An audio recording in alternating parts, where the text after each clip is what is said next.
special episode of Tub Talks in downtown Los Angeles. My special guest today is Ramos, the Director of Programming at Reach LA. Welcome! Welcome to your tub. Yeah, welcome to my tub. Have you actually taken a bath in this tub yet? I have not. This is my very first bath in my own tub. This is exciting. This is exciting. So you may have noticed that there is a glass partition between me, not between Luis and you, but between me and you. And when planning this Tub Talk, I started to think about the things that become obstacles to the work we love to do. And I thought that's very appropriate because so much of the work you do and have been doing at Reach LA has really been about facing obstacles, facing glass ceilings, and breaking right through them, and doing your work with so much integrity and love and pride. And that is why I'm so excited to do this interview with you. Yes. Okay. Lots of obstacles. Lots of obstacles. Before we get to the obstacles that you face in your daily work providing care at Reach LA, I want to hear from you, Luis. What do you like most about your body? What do I like most about my body? Well, I would probably have to say it's around this area.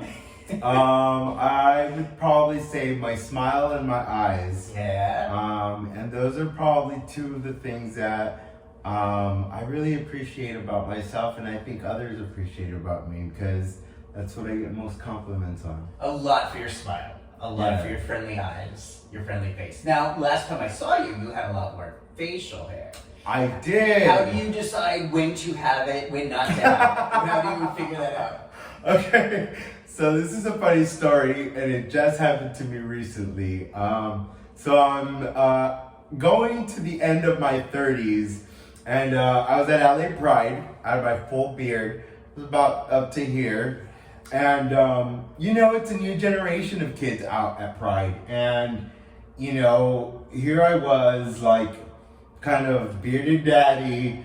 And, this new generation just has a different flow. And it's very open, and it's very, it's very fluid when it comes to expression. And so, I was watching Christina Aguilera with a bunch of younger kids and my friends, and I just got home and I had a little Britney moment with my beard. And so I grabbed my beard and I shaved it all off and I put some mesh, and I felt like I belonged at Pride once again. So yeah, that's kind of how I decided to cut my beard this time. So was it because you wanted to look younger, or was it just you wanted to see the world with less hair, or what? I think it was a combination of both. I definitely support the new generation and, just different expressions and different genders. And so this LA Pride was very fluid, and I just kind of felt like I didn't fit in quite with my bearded look. And so I got home and I was just like, let's experiment a little bit.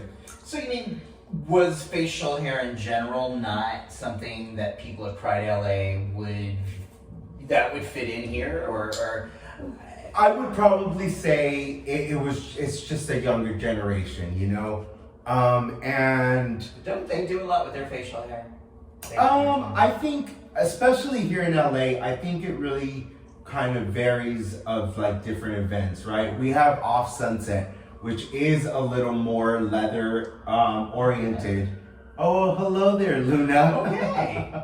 So our other special guest today on the tub, Luna wants to talk about some tub stuff. Luna, go to your bed.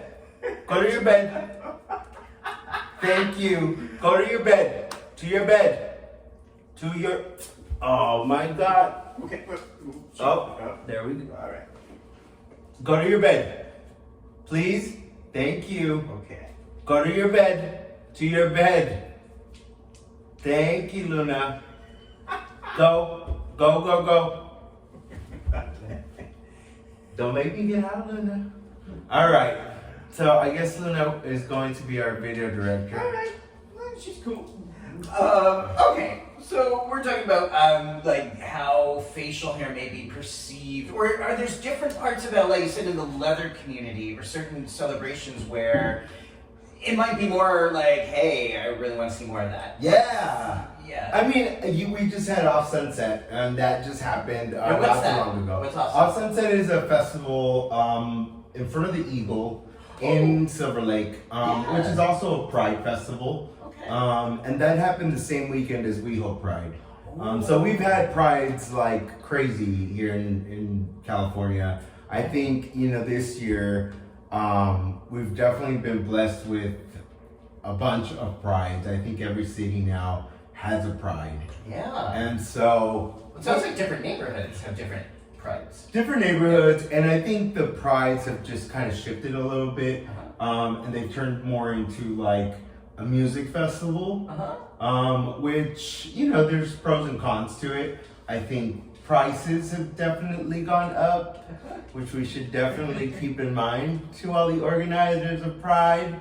Say more about that. Well, I think it's not accessible to all, and I think Pride should be accessible to all. I think So it costs to go in? it does a pretty penny.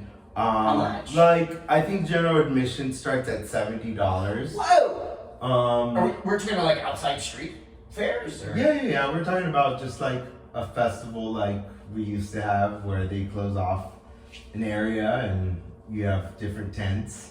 And it costs $70 to get in to an outdoor Pride festival. It does. So All please, right. organizers. Now that, I didn't even think about that. So would the people you're serving at the people you're serving at the organization, you do so much to help healthcare and fun and culture be accessible. Would the clients that you serve actually be able to get in? Would there be a scholarship? Would there be any way for them to come in? Well, Reach LA definitely tries to facilitate people to go into Pride. So we do purchase some tickets, and for those that come and get tested at Reach LA, they are entered into a raffle. And we were, pretty lucky to be able to raffle out 10 different weekend passes to people who came and got tested at Reach LA. So, wow. We invested a little money into making sure that some of our clients were able to enjoy this festivities. But in and of themselves, if they just show up to a Pride festival, they would be turned away for lack of funds. Yeah. Well, okay. I don't know if that's what the founding sisters and brothers, meant 50 years ago, I guess. Right. This wasn't... That didn't seem to be what Stonewall was about, was excluding people of color, transgender people, homeless people. It was so, it was a fucking riot, so it was about inclusion. But then the marches that came afterwards were all about celebrating the rights that we were fighting for. Right. Well, they were fighting for, I wasn't born yet. Yeah. Well, so welcome to capitalism. Wow, all right. That's really interesting. So let's talk more about the populations that you are helping, because you are doing so much. And this is one of the reasons why I wanted to talk with you, because you do so much to help so many people at Reach LA. You are the director of programming. What does that mean? What does that mean? Well, I'll tell you a little bit of history of Reach LA, because we've kind of evolved quite immensely in the last 3 years. So I came on board in 2017. And, the organization is celebrating 30 years. Hey, dirty 30s. But it was really close to shutting its doors. It was kind of hanging by one grant through the CDC. And when was it so close? This was 2017. And so, organizations kind of go through change, and sometimes the change is good and sometimes the change is not so great. And so Reach LA was hanging on a thread with 2 employees, no executive director for quite some time. And so Miguel Buhanda, who's now the currently executive director of Reach LA, which is, a colleague and a friend, a mentor, he knew that I was working at another organization, and he pulled me onto the team and just said, hey, I definitely think we could work together. and this is the grant. This is kind of what I want you to do, and I came on board to make sure that we were reporting properly, making sure that we were reaching the population that we were employed to kind of reach out to, which is Black and brown folk, especially youth, running from the ages of 16 to 35. Reach LA has a history with the Vogue community or House and Ball.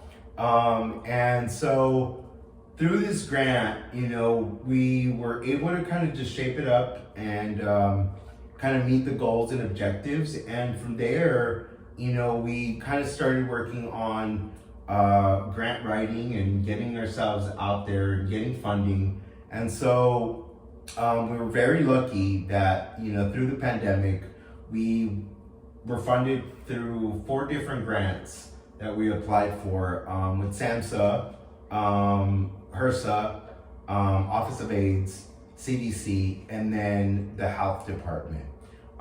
So we kind of got all these grants through COVID. And so I had, brand new staff, and then we shut down for COVID. But we were on a mission, we were on a roll, and we were serving a population that really needed the services. And so we had some fire under our asses.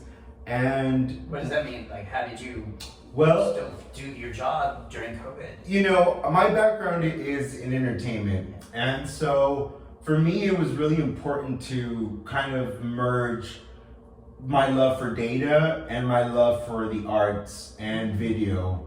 And so I also understood that we're in a digital era. And so with that said, to reach the population that we were proposing to reach, which is young people, we needed to be very up to date, I guess, with the times. And, we needed to kind of reach young people through social media. And so we've been really good at creating content and just making sure that we're constantly posting and constantly creating innovative ways to kind of reach these populations. And so with that, we started kind of launching, different videos, and, it kind of created this, acceptance from the youth and caught their attention, And so we started creating content, and then came about a few campaigns that we launched, which, we were kind of happy to be awarded the first PrEPPY Awards at the Biomedical Summit in Chicago this past April. So let's talk about that. I was at that event, at that award ceremony, where it was mostly audience preferred. It was mostly audience driven. There was about 5 or 6 agencies competing for, most effective PrEP campaign. And ultimately the audience chose Reach. So actually it was a submission of 32 different campaigns. Wow. Because you kind By the way, we're in downtown LA, so we're hearing sirens. Yes. We have tons of riots. This is real life, and folks. a whole ton of shenanigans happening downstairs. Yes. But yeah, they asked for different PrEP campaigns to submit, and out of the 32 that submitted, they chose 4. And so those 4 kind of passed on into the preliminary that they had at the conference, and we had the opportunity to kind of share our campaign and just talk about it to everyone in the audience, and then they opened it up and made it, for the audience to vote on. Yeah. And we were the lucky winners. Can people see that campaign online? Yes, absolutely. You can see the campaign on our website. If it's not up there, it's going up there soon. Okay. Or you can reach out to me and I can send you the campaign. Or you can go onto our social media. We have the campaign on our Instagram at reach_LA on Instagram. Cool. That'll be in the comments down. So, your work then has really been about reaching youth of color, meeting them where they're at. And because the services that Reach is offering includes PrEP services, Yes. includes HIV treatment services. But you do so much more than just provide treatment and prevention and medicine. Yes. You create a context, you create a community where people feel what? Well, it's interesting how we've evolved so quickly, and how innovative we've been. And I'll say that, you know, we kind of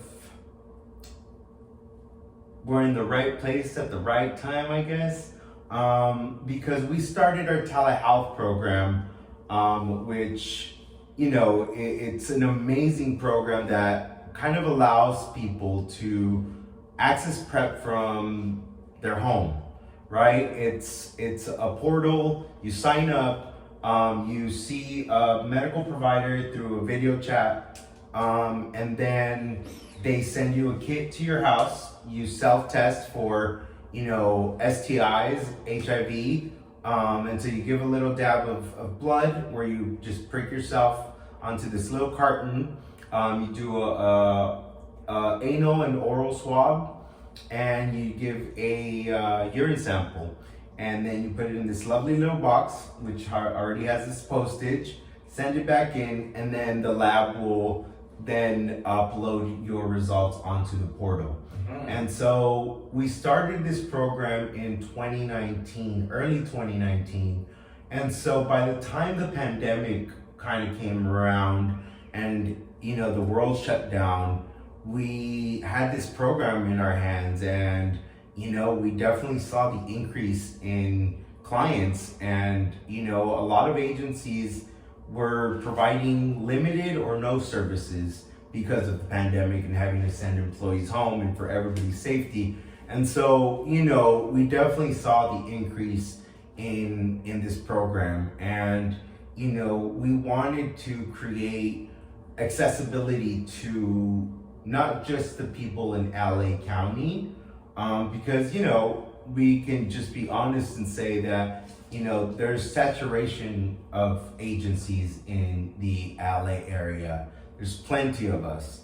However, you know, go down 20, 30 miles and it's not so accessible. Like the IE, you know, the Valley, Antelope Valley, but we wanted to reach out even further, right? And so we made our program to service all of California.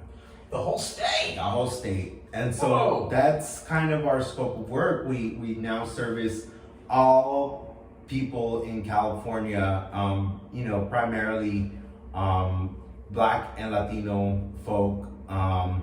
And so, Now, do you have to be in the age range? The 16 to 35? So, yes and no, because you can get onto the program at any age. However, we, you know, have we kind of see health in a bigger picture, you know. It's not just PrEP, you know, and I think part of people not having access to it is that's kind of the least of your worries when you don't have a meal to eat, when you don't have a shelter under your head.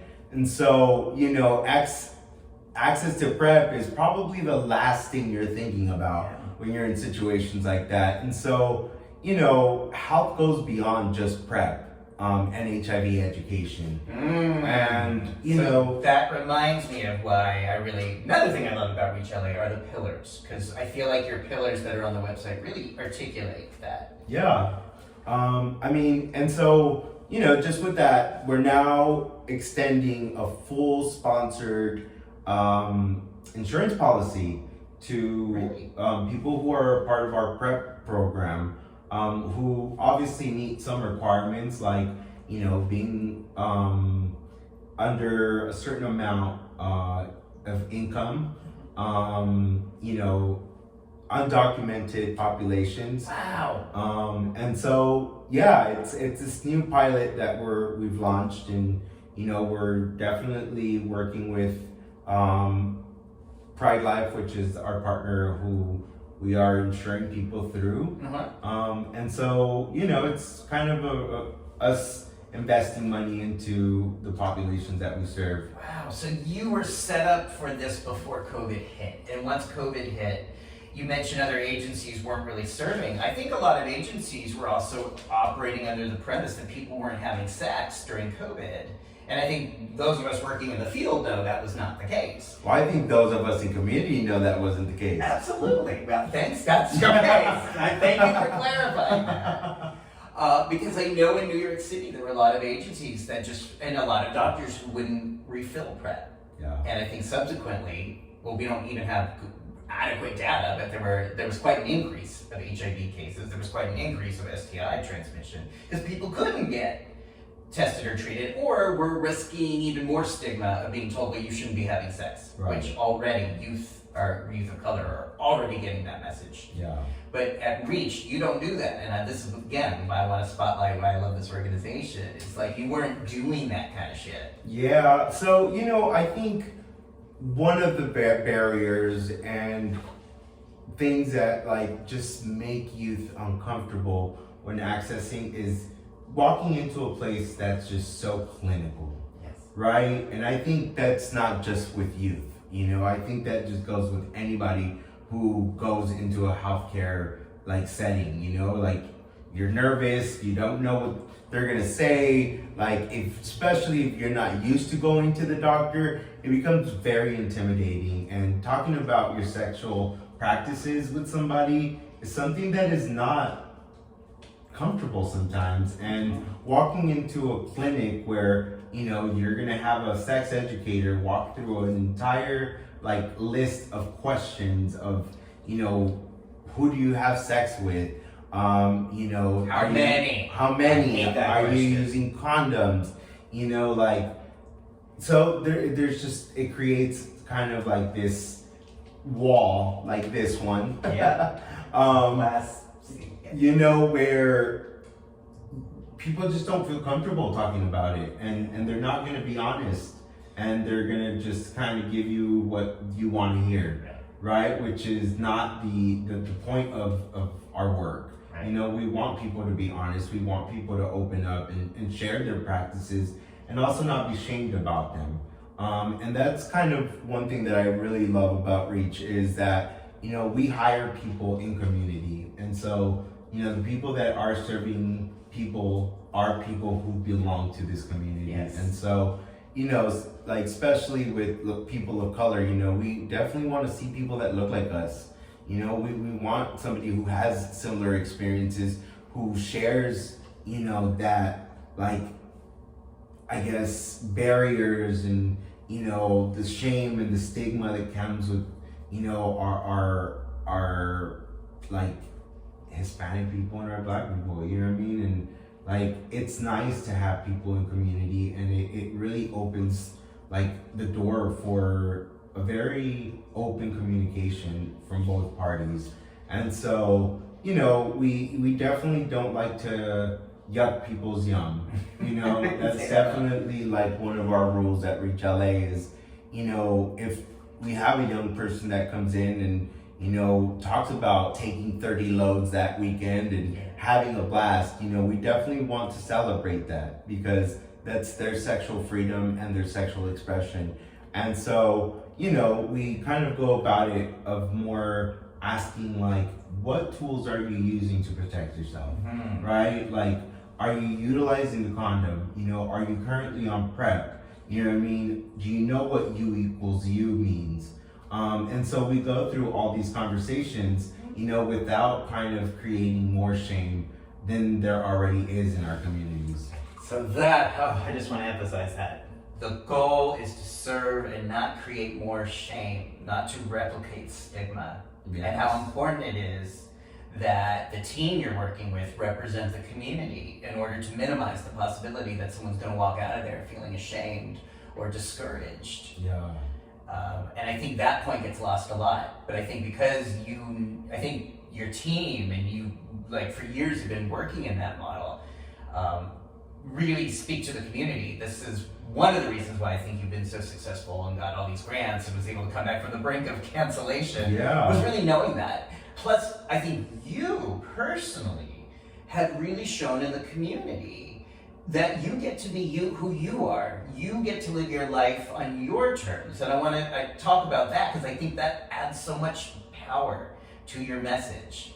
That it's not like us and them, we are a we, and you're living your life fully as well.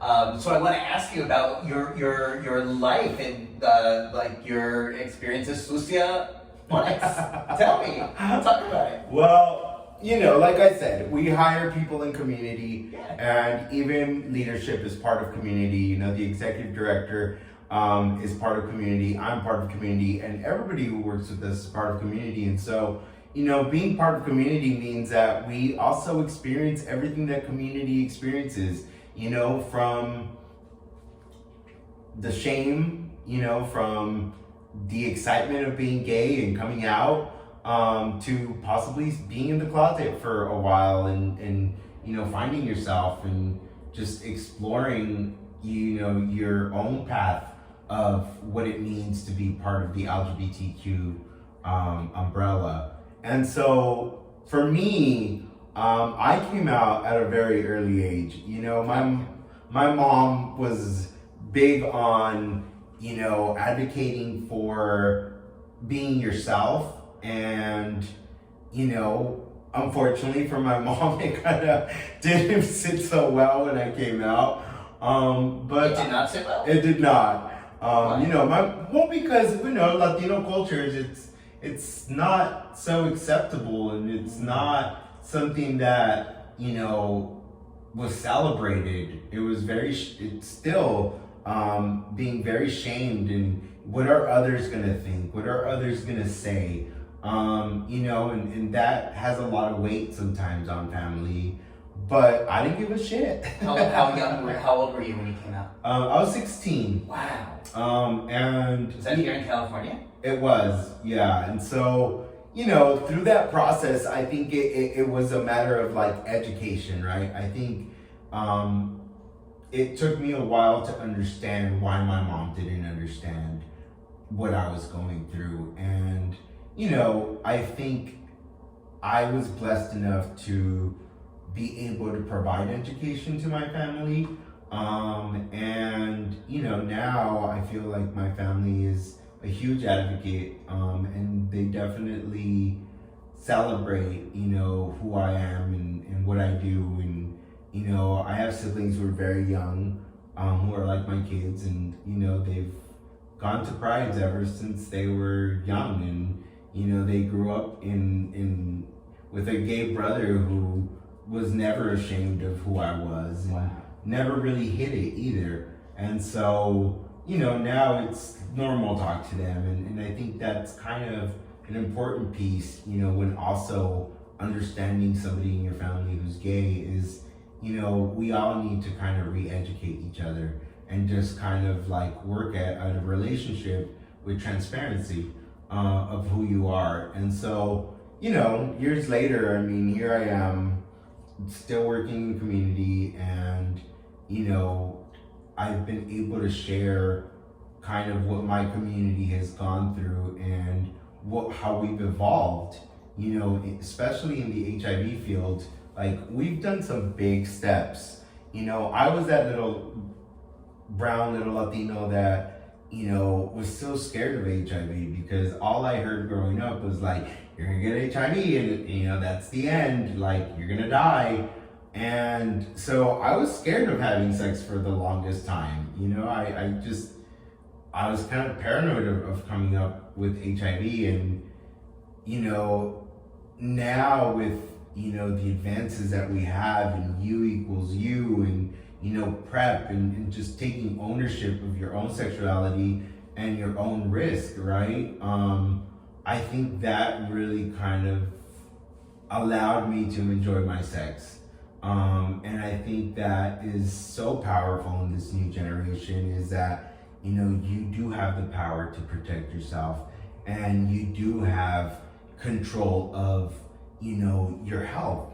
And, you know, we have to be real. Like, I think shoving the condom down youth's throat nowadays is it's not a practice that's being used as often. I would say that. You know what I mean? From talking to all these young people, they don't know HIV like we knew HIV. You know, and so it's nice to educate them about it, but it's not their experience. And to shame them for not having that experience is part of the problem. You know? So Love that. you know, if a young person is having unprotected sex and they are aware that, hey, there are STIs that you can contract, you know, that's an educated decision that a young person will make. You know, and so you have to allow these young people to explore their sexuality. You know, they don't know HIV like we know it. And so, you know, for all those old folks in the field, you know, don't shame young people for not using condoms. Educate them on why it's important to use a condom. But it's a personal choice. You know, I was just at the VA not long ago, and I'm a grown-ass adult, you know, and I've been in the field long enough, but I had this new HIV doctor, and she came in, and, you know, I popped up with a little STI, because it happens, and she totally shamed me. You know, she totally schooled me on how you don't need to be having sex without condoms, and I was so blown away that it was happening to me, and I was in total shock that I could not advocate for myself. Whoa. You know, and it took me to go home, process it, and then I was like, what the fuck just happened to me? You know, and of course I wrote a nice little email, and, you know, I did what I had to do to address the problem, but you know, it also took me to a place where I was like, what if this would have happened to a young person who does not know how to advocate for themselves? Yeah. You know what I mean? And it does happen all the time. Who at the same time was probably just as shocked, if not more, than I was in that moment. Yeah. And so, you know, it really kind of stopped me from going to the VA for a good little hot second, because she was the only doctor at that time during COVID. So, you know, we definitely have to also educate those in the field. I think that's something that's very important, and I think, you know, Reach LA kind of continues to spread that message through collaborations, because collaborations are very important. I think, you know, another thing that I've seen in the field is, you know, especially in agencies where there's like older senior leadership, you know, they're scared to share clients in the fear that they're gonna lose their client, which for us at Reach LA, you know, that's kind of what keeps us motivated and keeps us kind of making sure that we are providing the services that the community wants to see, right? Because we're not scared of sharing our clients. You know what I mean? I feel like the more access a client has to services, the better. You know, and you know, yes, incentives definitely have a big like motivation for people to come to services. And I think in the LA area, you know, we're experiencing a lot of homelessness, we're experiencing a lot of hunger, and sometimes they are going from agency to agency collecting gift cards. And you know what, for us, hey, if you want to come and get an HIV test with us, and you want to go to another agency and test there, and you want to go to another agency and test there, by all means, you know what I mean? That might be your only meal for the day. So, you know, but our clients keep coming back, not for our services directly tied to medical services, but we do offer, you know, services that go beyond the medical field, which kind of touch on our other pillars, you know, like social enterprise. Yes. You know, there's a lot of use artists. that term, social enterprise. Yeah, there's a lot of artists who, you know, come to our agency because of the house and ball community.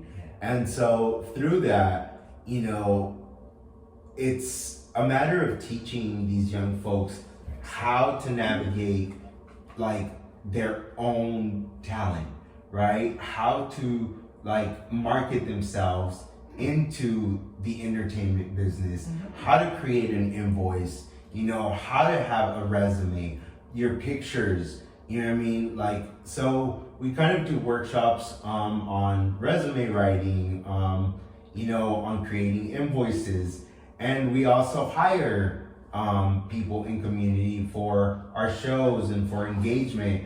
And so, for us, it's really important that we're paying these individuals. Wow. So people learn that. That's another service at Reach LA, is that social enterprise. Right. Just the very basics of like, okay, if you're making a living off entertainment, here's what an invoice looks like.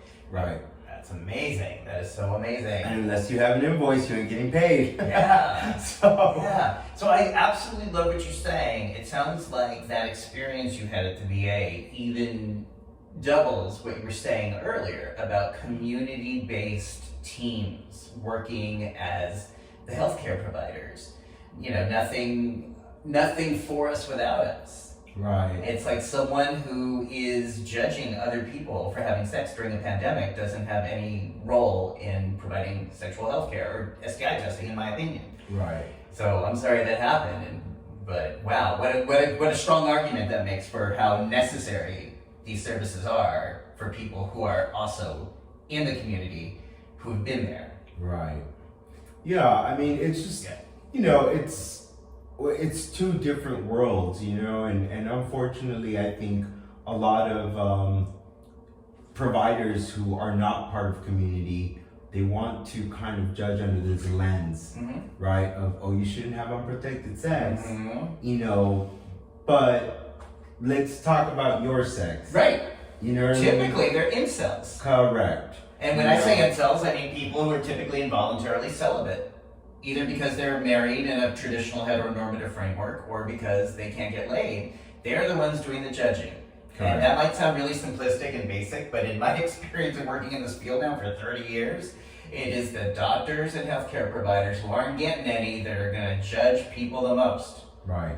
And I challenge anyone to challenge me on that. Well, let's talk I about it. challenged that doctor, and I was like, well, let's talk about your sex. Yeah. Are you using condoms every time you have sex? Yeah. And she didn't feel very comfortable with my question. Did you ask her? I did. Wow. But it, that's cool. Because, she definitely didn't want to touch any of her sexual practices with me, but I wanted her to understand that what she was doing to me was very uncomfortable, and so, that doesn't just happen at the VA. It happens across our healthcare. And so, that's why we like to provide a safe space. And that's really what you call a safe space, is a place where you can come and not be judged and just talk about what you do and what you like and how you can protect yourself. And so, we kind of take the approach of our services by offering dance classes every week. We do voguing classes every Wednesday with the legendary Father Jamari Balmain, known as recently now Mark Jacobs. They won the first season of Legendary on HBO Max. And so we have a huge following of people in the ball scene that come every week. We have a really, really cool night, which is Gamer Night, which is kind of for gamers, where we do board games, but we also do tournaments for video games. And so, that's kind of our drop center, and they come every Wednesday. We have about 60 people. And wow! Yeah, it's a huge night at Reach LA. And while they're there, they're also learning about your services, right? Well, while they're there, we're talking about, hey, who wants to get an HIV test? Okay. Since you're here, get yourself $25. So, that's kind of how we get people through our doors. And that's kind of how we talk about our services. I think it's a much better and easier approach that once they're there for a service like a dance class or a game night, then you can kind of start upselling and saying, hey, would you like to do an HIV test? You know, would you like to hear about our telehealth program? Are you insured? You know what I mean? Let's talk about that. So that's kind of our approach. We also have support groups. We have one on Mondays called The Mix Up, which is for men of all experiences. And we also have Petals, which is a lesbian and sapphic group. And we have our gamer night and our Vogue night. We also have Runway night, where we do runway for the house and ball community. So we have a lot of services that just kind of like, you know, have nothing to do with health, but definitely drive in our clients, and we can definitely talk about, you know, health. But it kind of goes with our other pillars, you know. We do workshops where we teach people about their credit, you know, about like their finances. So we partner up with different partners in community to come facilitate these workshops, and you know, it's been pretty cool. That is, I don't know any other healthcare organization. Well, maybe Hedrick Martin, but other than that, I don't know any healthcare that offers advice about balancing and credit and financial, like this is how you manage finances. Right. That is such an important lesson for all adults to have, and very few ever get it. Yeah. That's really cool. So many things: financial help, runways, voguing, gaming, and sometimes gift cards for like housing or I'm sorry, not housing, but for meals. Well, yes, we had a gay pantry, which was an LGBT pantry, started by the LGBT Center South. And so through the pandemic, we were also doing a pantry, which happened every other week. And so we had quite a few families that would come and pick up at our center, and also families that would pick up at the center, Center South in South LA. Wow. And so, yeah, we kind of try to dip our hands in a little bit of everything that has to do with community. And all of this after being on the brink of being closed in 2017.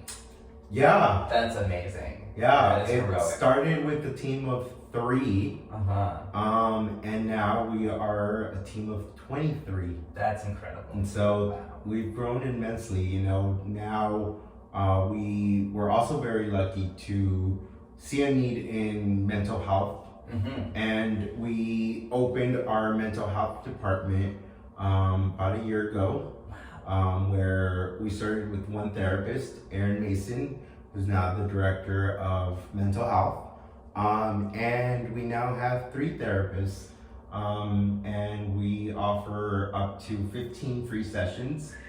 That's a lot. It is. That's more than most insurances.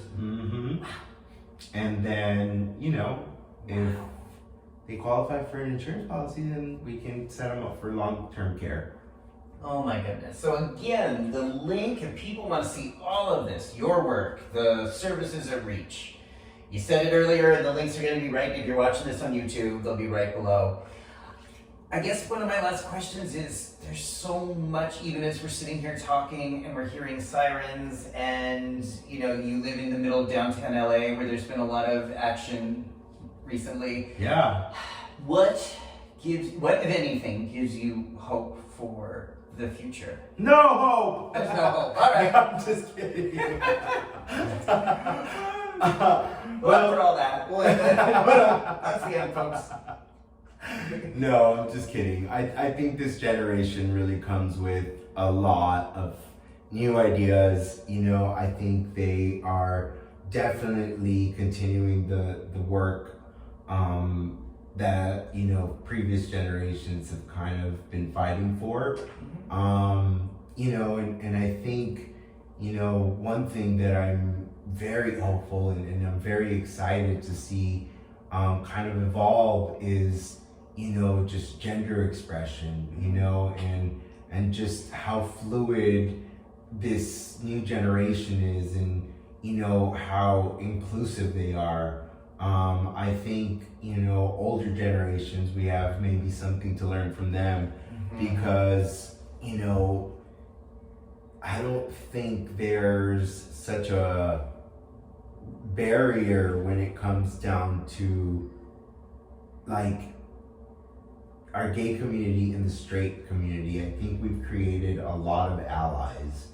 And I, even though there's still bullies at school and stuff, I definitely see, how much safer and how much more inclusive like schools are, and gay alliances and gay clubs like being formed.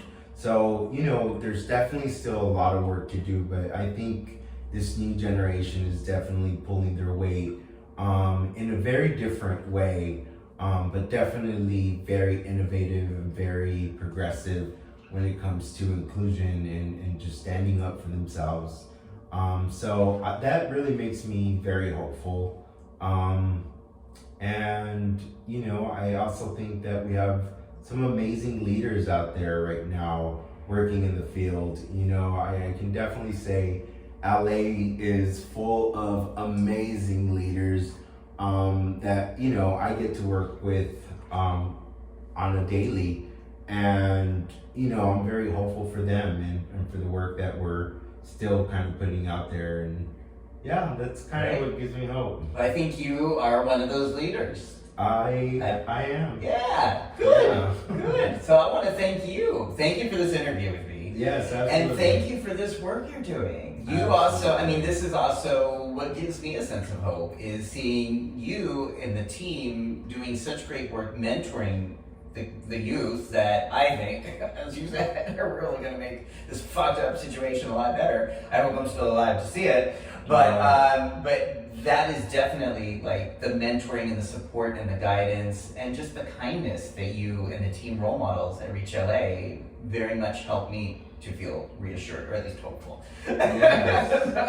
What's going on? Yes. Okay. But we have hope. We have hope, everybody, and we go through barriers, but thank you for describing the barriers and the things you've been through and what you're doing. Thank you. All right, everybody, if you like this interview, subscribe, check out the work at Reach LA. If you are so inclined and you feel inspired, feel free to donate to Reach LA for what they're doing, because of all the work they're doing, and they can't just do this on their own. That is the money, honey. And if you like this interview, subscribe. Oh, I already said that. All right, everybody, thank you. Do they still do that? that? Do they Subscribe. I don't know. It's like a little red button somewhere. All right, everybody. Thanks for watching.